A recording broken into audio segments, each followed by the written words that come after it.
ఓం శ్రీ గణేశాయ నమః, శ్రీ సరస్వతే నమః, శ్రీ పాదవల్లభ నృసింహ సరస్వ, శ్రీ గురు దత్తాత్రేయాయ నమః. శుక్లాంబరధరం విష్ణుం శశివర్ణం చతుర్భుజం ప్రసన్నవదనం ధ్యాయే సర్వవిఘ్నోపశాంతయే. అగజానన పద్మార్కం ఆగజాననమహర్నిశం అనేకదంతం భక్తానాం ఏకదంతముపాస్మహే.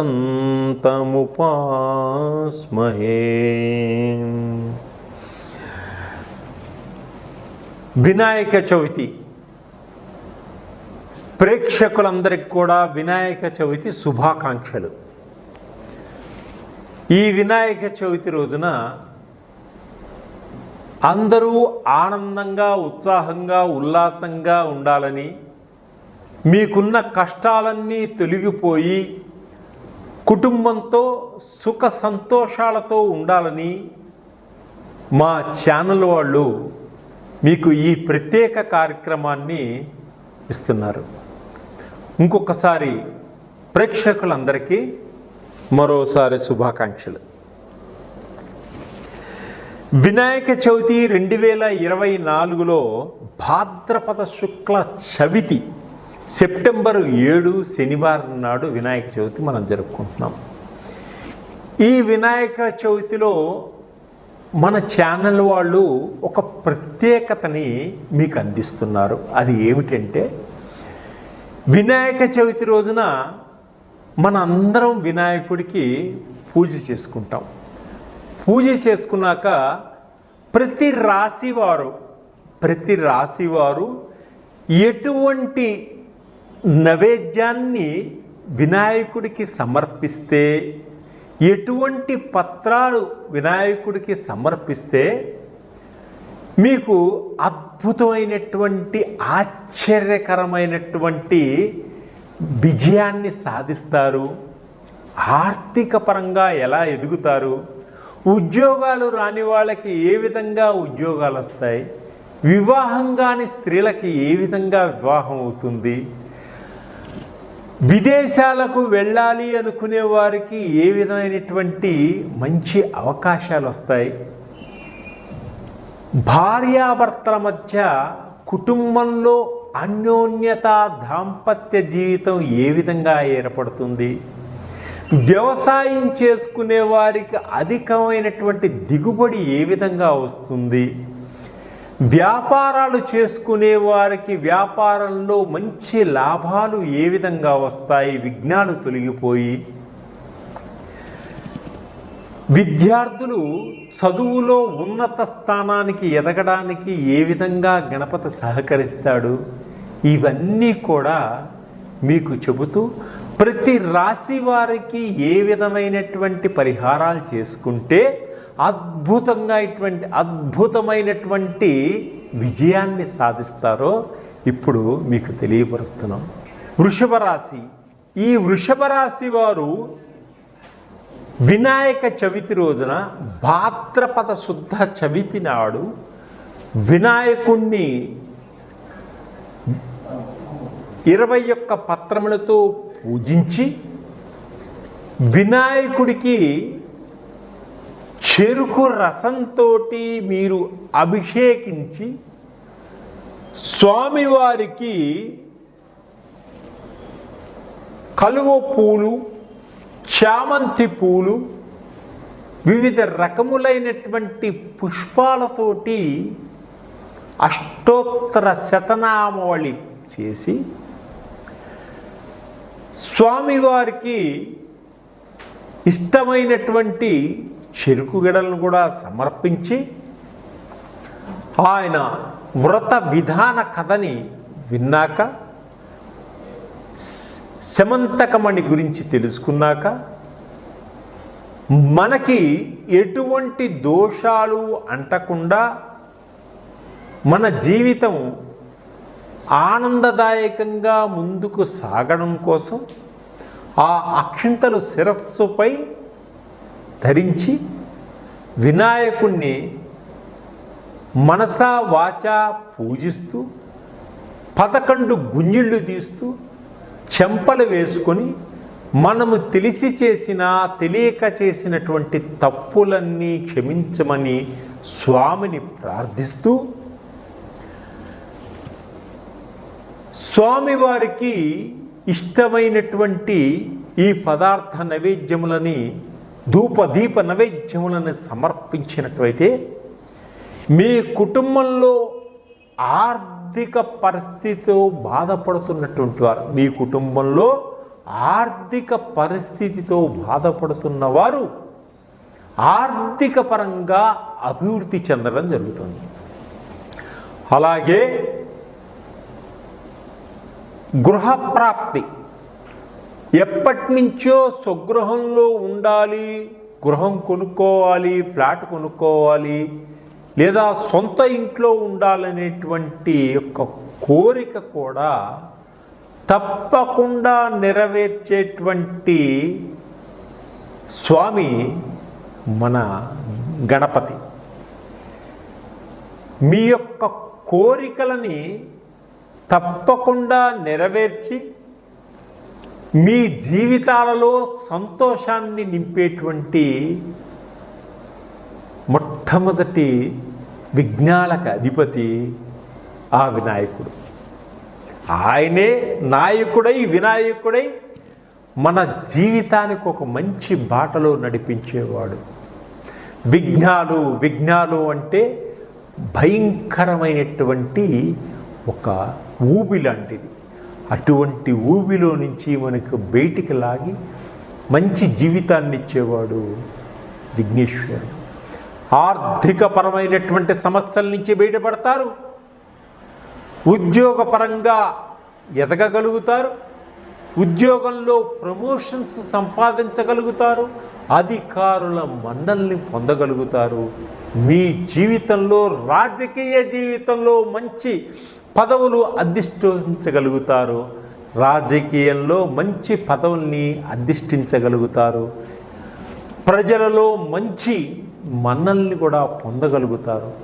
మీరు గణపతిని ధ్యానం చేయడం వల్ల ఈ వృషభ రాశి వారికి ఎదురు లేదు, తిరుగులేదు, విజయానికి దగ్గరగా ఉంటారు.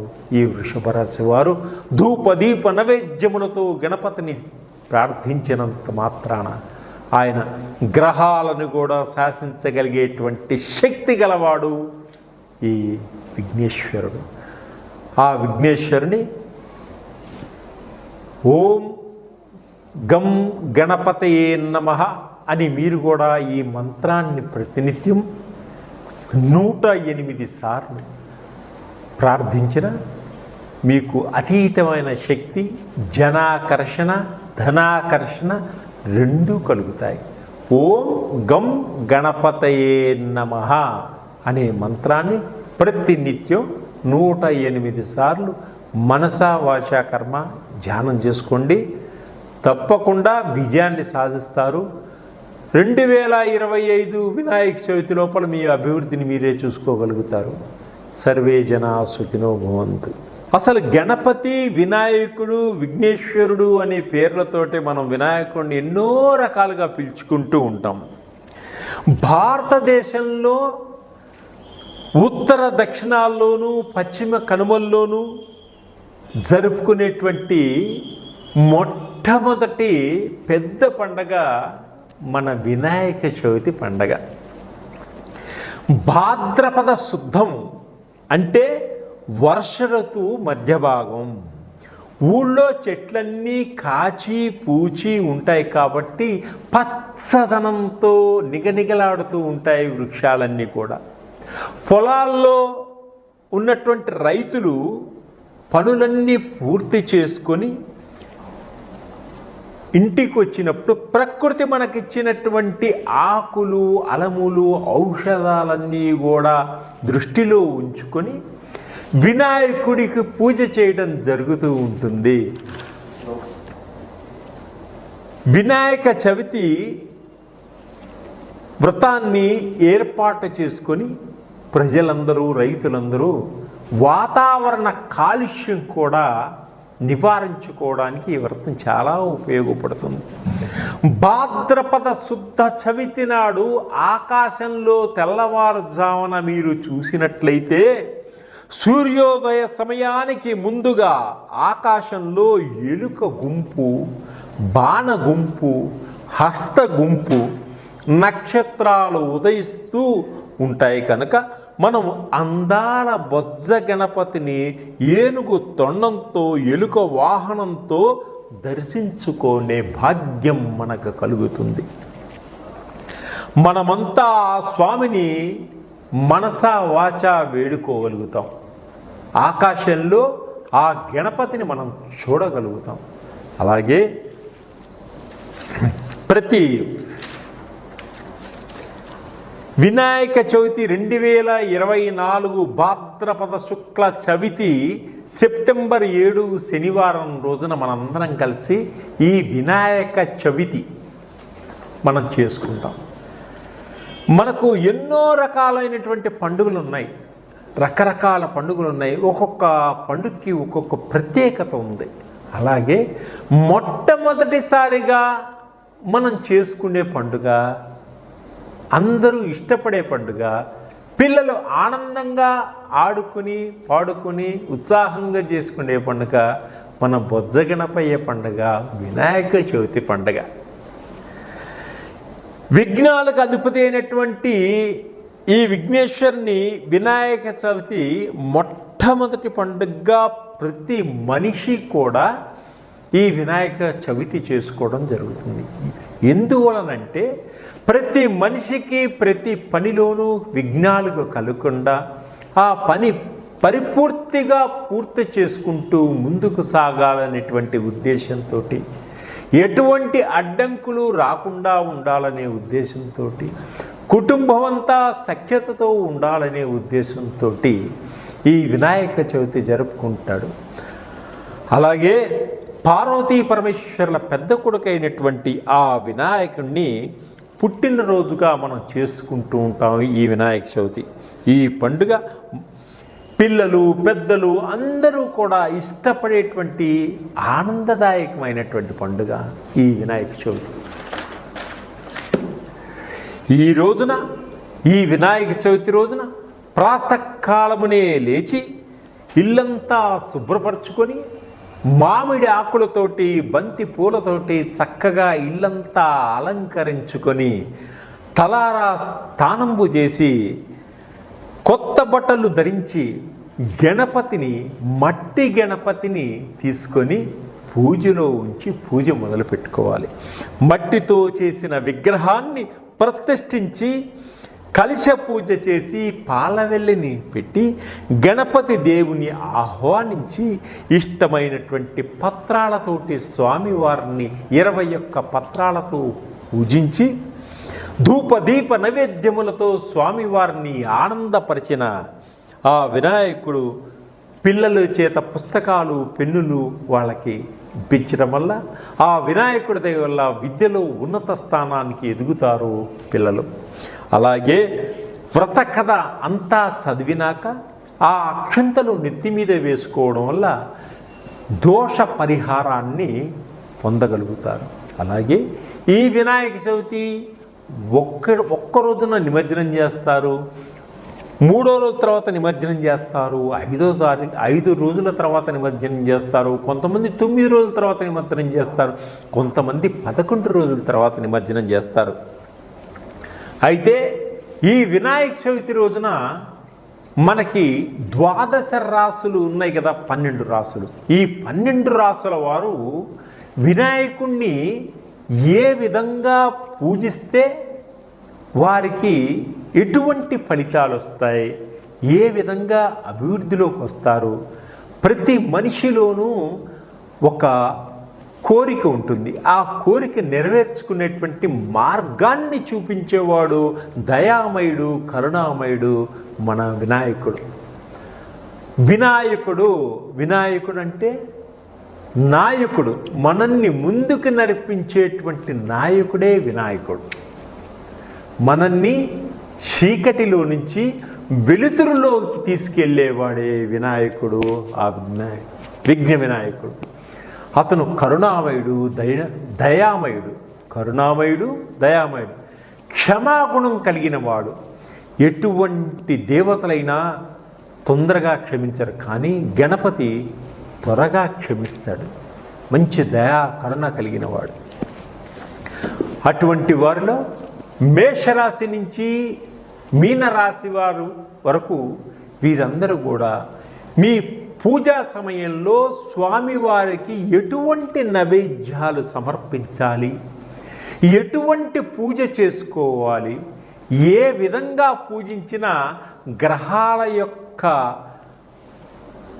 స్థితిగతులన్నీ మన మీద ఉధృతాన్ని చూపించకుండా గణపతి కాపాడుకుంటూ వస్తాడు. మన యొక్క కోరికలన్నీ నెరవేర్చుతాడు. మేషరాశి వారు ఈ భాద్రపద శుద్ధ చవితి నాడు వినాయకుణ్ణి పూజిస్తూ